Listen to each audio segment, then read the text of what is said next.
নমস্কার, আমি সুমিতা শাস্ত্রী।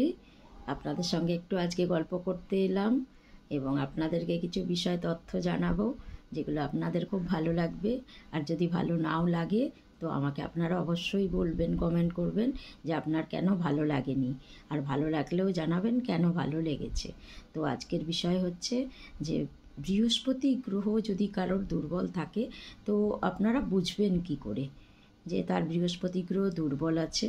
সেটা একটা। দ্বিতীয়ত হচ্ছে যে এবার দুর্বল গ্রহ আপনি বুঝেও গেলেন, কিন্তু সেই দুর্বল গ্রহকে আপনারা কিভাবে সবল করবেন যাতে বৃহস্পতি গ্রহ সবল হয়ে আপনার উপকারে কাজে লাগে।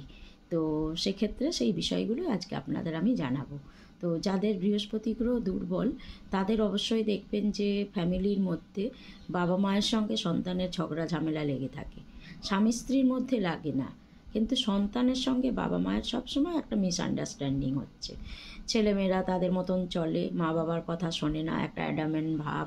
তারপর বাবা মাকে ছোট বড় কথা বলে, এরম নানা রকম।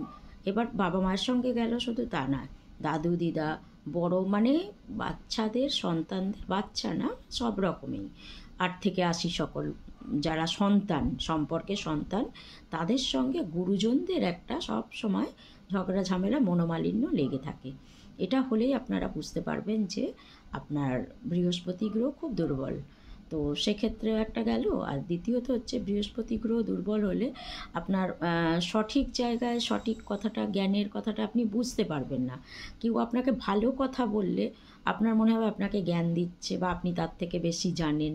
হ্যাঁ, আপনার সবসময় অলওয়েজ মনে হবে যে আমি ওর থেকে বেশি জানি, ও আমাকে কি বোঝাবে, এরকম একটা মানসিকতা বা ভেতরে একটা অহংকার বোধ আপনার মধ্যে থাকবে যদি আপনার বৃহস্পতি গ্রহ দুর্বল থাকে। আর তৃতীয়ত হচ্ছে যে বৃহস্পতি গ্রহ দুর্বল থাকলে অর্থনৈতিক অবস্থা বৃহস্পতি যে খুব ভালো দেবে সেটা আমি বলছি না, কিন্তু বৃহস্পতি গ্রহ যদি দুর্বল থাকে তাহলে অর্থনৈতিক অবস্থা খুবই খারাপের দিকে চলে যাবে আস্তে আস্তে। কারণ তার মধ্যে একটা অহংকার জন্মে যাবে, সে সব জানে, এবং যার ফলে কি হবে, সে কারোর সঙ্গে সেইভাবে মিলেমিশে থাকতে পারবে না। আর মিলেমিশে না থাকলে তো তার চাকরি বলুন, ব্যবসা বলুন, লেখাপড়া বলুন, যে কোনো কিছুই বলুন, একার দ্বারায় তো সব কিছু সম্ভব হয় না, সবার সঙ্গে মিলেমিশে করতে হবে। কিন্তু তার সেই মিলেমিশে থাকার মতন মানসিকতাটা থাকবে না। বৃহস্পতি গ্রহ যার দুর্বল থাকবে মানে মানসিকভাবে সে একটু বিধ্বস্ত থাকবে, কিন্তু সবচেয়ে বড় কথা হচ্ছে সে বুঝতে পারবে না যে তার এই প্রবলেমটা আছে। এবার কথা হচ্ছে তাহলে হচ্ছে তাকে বোঝাবোই বা কী করে, আর তাকে কি রেমেডি দেওয়া যেতে পারে। তো সেক্ষেত্রে আমি বলবো যাদের বৃহস্পতি গ্রহ দুর্বল তারা অবশ্যই বৃহস্পতিবার করে আপনারা উপোস করবেন। এই নয় যে সারাদিন উপোস করবেন, আপনারা সকালবেলায় উপোস করে স্নান করে কাঁচা বস্ত্র পরবেন এবং হলুদ রঙের বস্ত্র পরবেন, এবং হলুদ ফুল নিয়ে এসে নারায়ণজির পুজো করবেন। এবং নারায়ণজির পুজো করবার সময় অবশ্যই আপনারা 108 বার নারায়ণজির একটা মন্ত্র আছে, ওং নমো ভগবতে বাসুদেবায় নমঃ, এই মন্ত্রটি 108 বার বলবেন। আর একবার আমি বলছি, ওং নমো ভগবতে বাসুদেবায় নমঃ, এই মন্ত্রটি আপনারা 108 বার বলবেন। নারায়ণজির চরণে অবশ্যই তুলসী পাতা দেবেন, আর নারায়ণজিকে সন্দেশ প্রসাদ দেবেন বা ফল প্রসাদ দেবেন। দিয়ে বৃহস্পতিবার হলুদ বস্ত্র পরে, আর হলুদ যদি কোনো ছোটো রুমাল টুমাল পান থাকে ঘরে, কাপড় থাকে, তার উপর নারায়ণজিকে বসাবেন। বসিয়ে এই পুজোটা আপনি অবশ্যই করবেন। এই মন্ত্রটা 108 বার বলে নারায়ণজিকে পুজো করবেন।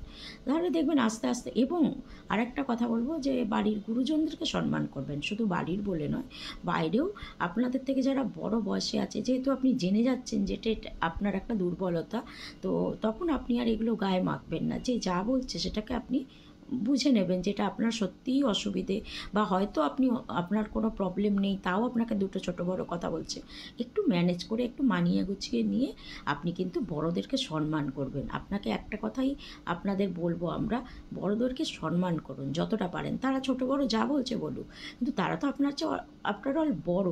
বড়রা বকতে পারে না, বড়রা মারতে পারে না, বড়রা ভালোবাসা দুটো ছোট বড় কথা বলতে পারে না। একটু মানিয়ে নিন না, একটু আন্ডারস্ট্যান্ডিং করুন না। তাহলে দেখুন আপনার বৃহস্পতি কিন্তু অনেক স্ট্রং হয়ে যাবে। বৃহস্পতি হচ্ছেন দেবগুরু, উনি হচ্ছেন গুরুদেব। সবাই ওনাকে, দেবতারা তাদের গুরুদেবকে সম্মান করেন, বৃহস্পতিকে। তাহলে মা বাবা আমাদের সবচেয়ে বড় গুরু, বা আমাদের গার্জেন যারা আমাদের চেয়ে বয়োজ্যেষ্ঠ মানুষ তারা আমাদের গুরু হয়। তো সেই গুরুকে আমাদের তো সম্মান করা উচিত, তাই নয় কি? তাহলে আমরা কেন করব না তাদের সম্মান? আমরা যদি সম্মান করব মনে করি, আমাদের এমনিই উন্নতি হবে, বৃহস্পতি গ্রহ এমনি স্ট্রং হয়ে যাবে। তার জন্য তাবিজ, কবচ, পাথর কিচ্ছু পড়বার দরকার নেই। শুধু আমাদের মানসিকতাটা স্ট্রং রাখতে হবে যে আমরা গুরুজনদেরকে মেনে চলবো। তাহলেই দেখবেন আপনার বৃহস্পতি গ্রহ খুব ভালো হয়ে যাচ্ছে। আর আরেকটা টিপস, আপনাদের বোনাস টিপস বলবো, আপনারা বৃহস্পতি গ্রহ যাদের খুবই দুর্বল, তারা হলুদ রঙটা প্রচণ্ডভাবে ব্যবহার করুন।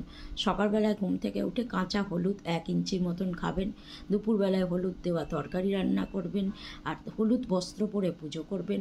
এবং ওই দিনটা অবশ্যই আপনারা হলুদ রঙের জামা কাপড় পরে অফিসে, কলেজে, স্কুলে, কাজে, যেখানে খুশি হলুদ রঙের কালারের জামা কাপড় পরে আপনারা বেরোন।